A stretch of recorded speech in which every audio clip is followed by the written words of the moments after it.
Olá, boa tarde. Eu sou a Silvana Nunes, sou graduanda de licenciatura de História pela Universidade Estadual de Maringá, mas eu estudo no Polo UAB de Goiuerê e hoje, juntamente com o professor Jodemar Procópio, nós estaremos falando sobre a descolonização da África e da Ásia.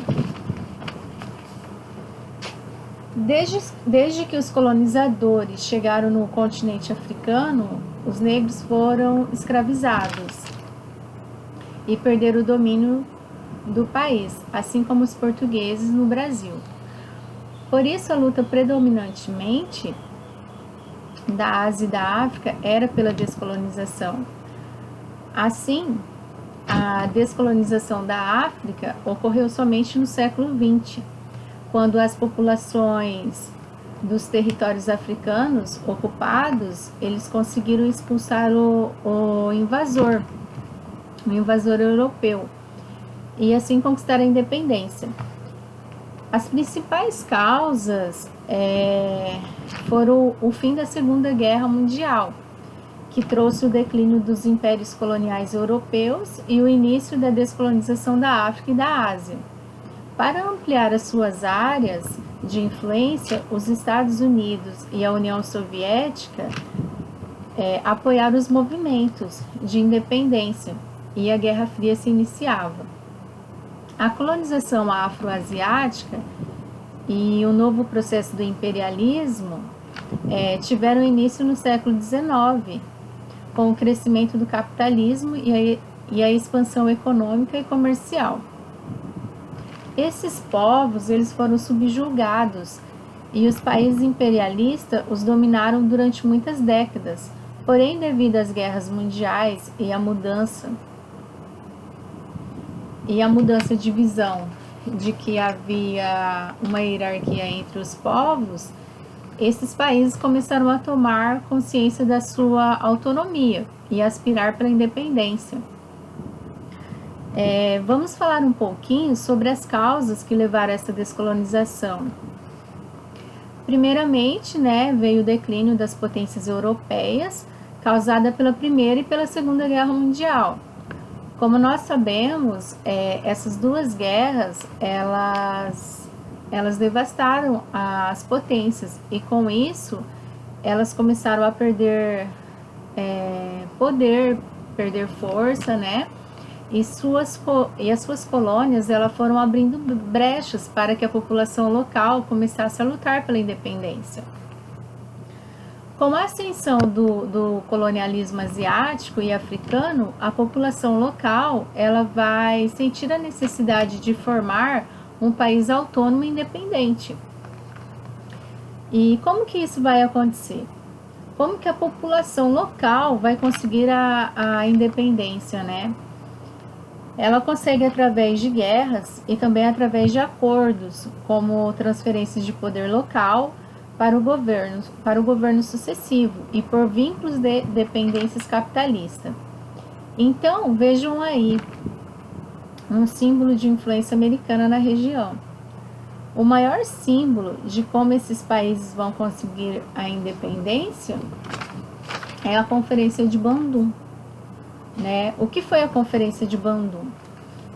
A Conferência de Bandung, ela reuniu 29 países da África e da Ásia, que foi em 1955, na Indonésia.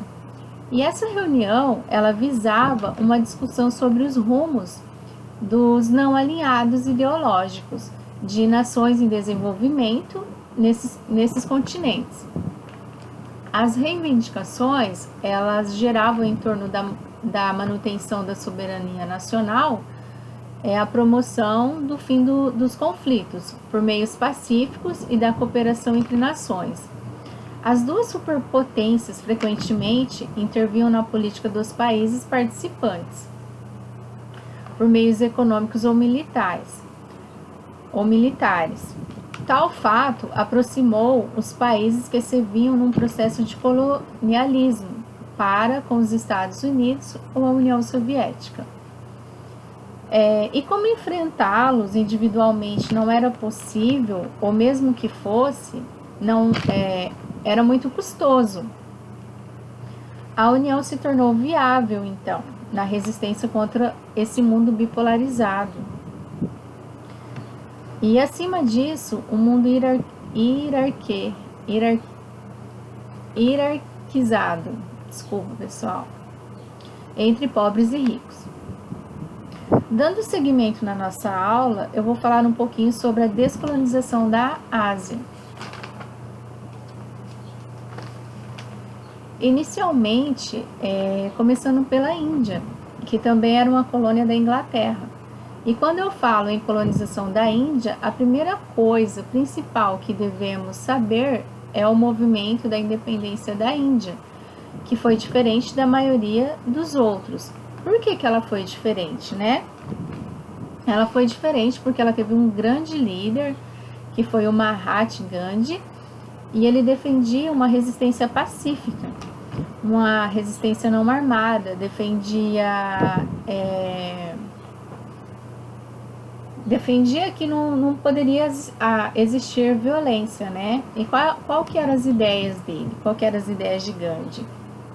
Era desobediência civil, não usar de violência, sem guerras, né? E com muito mais destaque para a desobediência civil, que essa desobediência, ela vai ser a desobediência das leis, as leis que eram impostas pelos ingleses, que oprimiam a população local. E assim, pacificamente, a Índia ela consegue a sua independência. E a Indonésia, outra região da Ásia, foi colonizada pela Holanda. O líder do movimento da Indonésia foi o Sukarno, que com o final da Segunda Guerra Mundial, ele declara a independência, mas a Holanda não vai aceitar, e aí vai ter um conflito, né? Mas por intermédio da ONU, que funcionava muito bem, né? Vai ter uma conciliação, e a Indonésia consegue ter a sua independência. A Indonésia, ela teve um importante papel na Segunda Guerra Mundial, e a Indochina também.